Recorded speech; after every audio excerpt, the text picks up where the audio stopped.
listening today, you need to stop what you're doing. You need to dismiss your illegal employees, and you need to hire legal employees and pay them at least a minimum wage and pay their benefits and pay the taxes and do what's right. You're making money, and if you're doing that, you probably have a pretty good bankroll set aside, so straighten up your act and do what's right.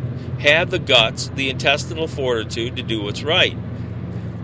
Now, if you're not willing to do that, what I'm asking for is the people in this country who are winking at this illegal activity that is tantamount to slavery to say something, to speak up, to report it anonymously. If you want to report it to me, to my show, I will make sure that your information gets to the authority and that I believe it is credible. And my phone number and email address are posted on the web pages for W4CY Radio, and it is also, I'll give it to you right now, and it is Human Rights and Justice for All at gmail.com. That's Human Rights and Justice for All at gmail.com. Okay, moving on. Let's look at the similarities between slavery and immigrant workers. Okay? Now, so one thing that isn't similar is that the slaves were bought and sold. Okay? Illegal immigrants aren't necessarily bought or sold, but they are sought out to be exploited by these employers. Or, conversely, I would imagine in some situations that these illegal aliens are approaching employers and asking to be employed.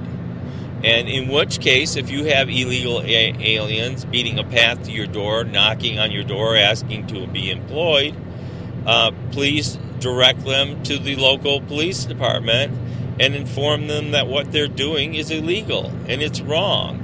And they should go back to their countries and enter the door legally.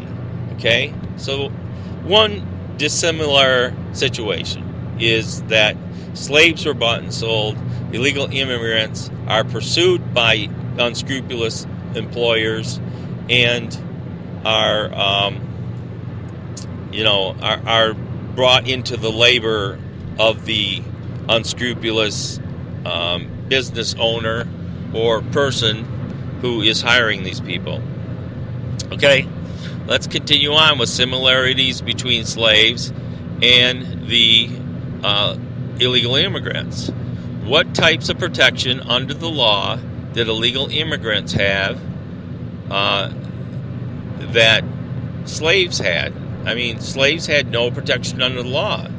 I mean, if someone saw someone murdering a slave, obviously no one would even say anything about it because it was the master's right to kill a slave. But if somebody else killed the master's slave, they were brought to justice and prosecuted for destroying the master's property. So in that way, we see, where they were only treated as property and had no protection in the law. Now let's look at the illegal alien. The illegal aliens are living under the radar of the police agencies, or in plain sight in many cases, and being winked at and not being addressed. And these illegal immigrants have no protection under the law. They can't go to anybody because they'll be detected. And the employers that employ them know that. They are absolutely aware of the fact that these people have no recourse under the law against them. Wouldn't it be nice to be able to hire an employee? And I know a lot of employers who, one of their greatest fears is that they're going to be sued by their employees, or that their employees are going to claim that they were harmed by some chemical or some process or some sort of radiation or whatever it is in the workplace.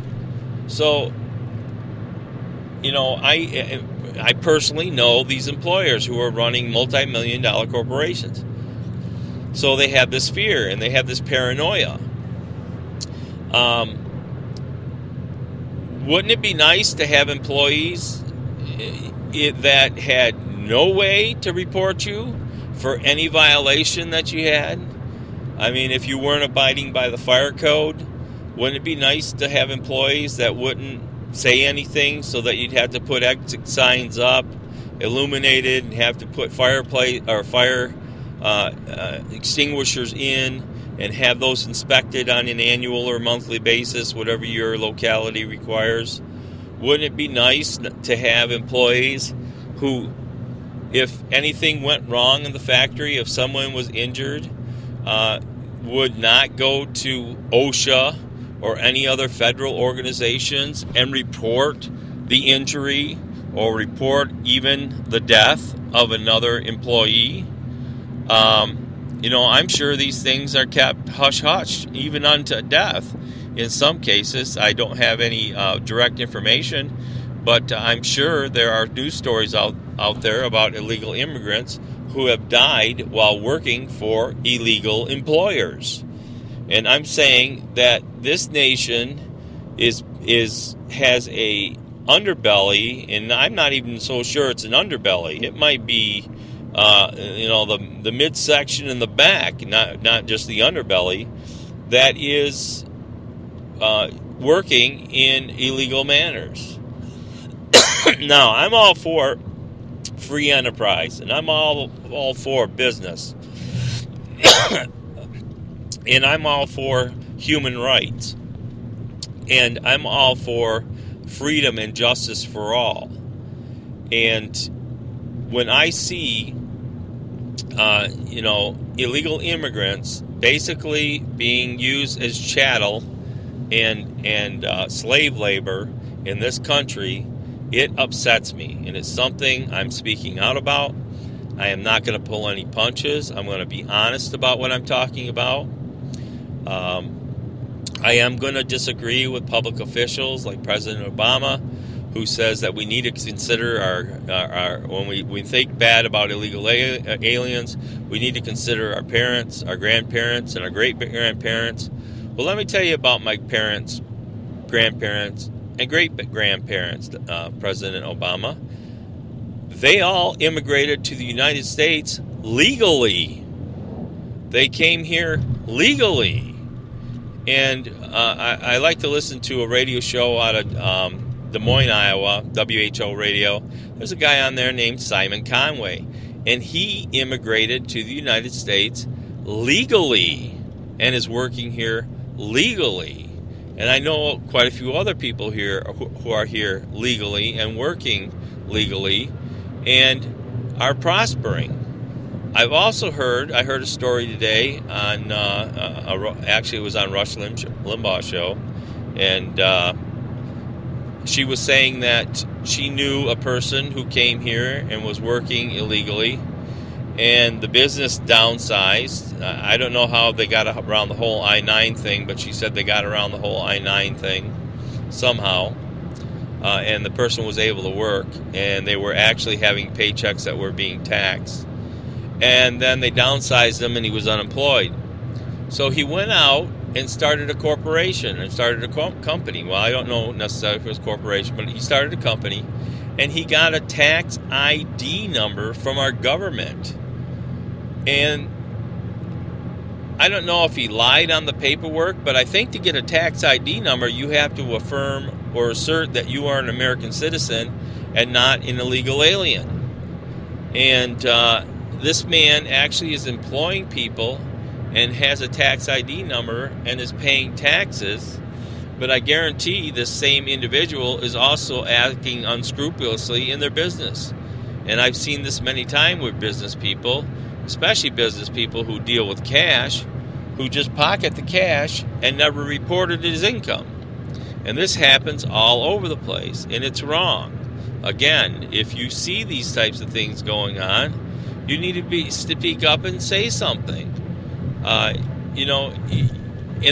the ultimate reason for that comes down to my true belief that we will all stand before God one day and answer for what we have done here on this earth, whether or not we have honored the laws of our land, whether or not we have done right before man and before God and honored His law. His law says you shouldn't steal. Well, if you're pocketing money and not reporting it, you're stealing tax money. Jesus said quite clearly, pay your taxes. He did it in some novel ways, but he always made sure that taxes were paid. And we should do the same. I do not like the United States tax code. I believe the IRS should be abolished. I believe in a flat tax, or at the very least, a tax on goods and services that are bought within the United States. That will make them cost more expensive, but will also give us a choice on what we wanted to pay for taxes. If I want to buy a Mercedes, I'm not worried about paying that extra tax. If I want to buy a Ford Focus, I'm paying less tax. So it's my choice how much tax I'm going to pay. If I wanted to buy a car from a personal vehicle, personal seller, I will pay the fair value that I paid for that vehicle and get an affidavit stating how much I paid. I think we need to do what's right. And so that's the reason I think this immigration issue and these illegal employers should be addressed. Everybody's on the whole illegal immigrant side of this equation, and there's a whole nother side of the equation. And I would speak to law enforcement officials out there. If you're working for a law enforcement agency that is winking its eye at the illegal immigrant problem in any locale, as where I live, I see illegals driving unlicensed cars, and I'm sure they're uninsured. They have no license plates on them. Their windows are cracked. Their lights are out. They're driving around, and I'm sure they're uninsured. And nobody's stopping these people. Nobody's, they're driving by police vehicles, and the police vehicles aren't even pulling out, aren't even giving them a second thought, not even looking at them. How can you do that as a police official, even as the lowest ranking member of any police force? If you see wrongdoing, have the guts to speak up and say something. If you have the guts to go into the captain and say to the captain, look, I see this going on. Maybe you're even being instructed to not say anything. That shouldn't be happening. You shouldn't be not saying anything about this illegal immigrant problem. It's a multi-billion-dollar industry in the United States, and people are growing rich off the backs of illegal immigrants. It's not just that the illegal immigrants are here, it's that people are growing rich off their backs. And here's a whole nother thing you might want to consider. Why are the illegal immigrants coming to the United States? Because they can be employed. How about that? They can be employed if they come here. And you know how they know? Because their cousin, their brother, their aunt, their uncle, their son, their daughter is sending back money orders to their country through Walmart and other locations, and saying, we're here, we're making money, we're in the land of plenty, we're in the land of the free and the home of the brave. And they're living a life of fear and an intimidation, and a life without recourse in the law, without any ability to deal with problems in the workplace. And they're being employed by crooks who are not only stealing from them. Think about this. How'd you like to work your whole life as an illegal immigrant, and you turn 65, 70 years old, and you can't work anymore? What's going to support you at that point in time? Well, unless you have family members that are going to support you, you have no support, because Social Security isn't an option for you, because you never paid into Social Security. You know, there's a lot of things that they're not available for.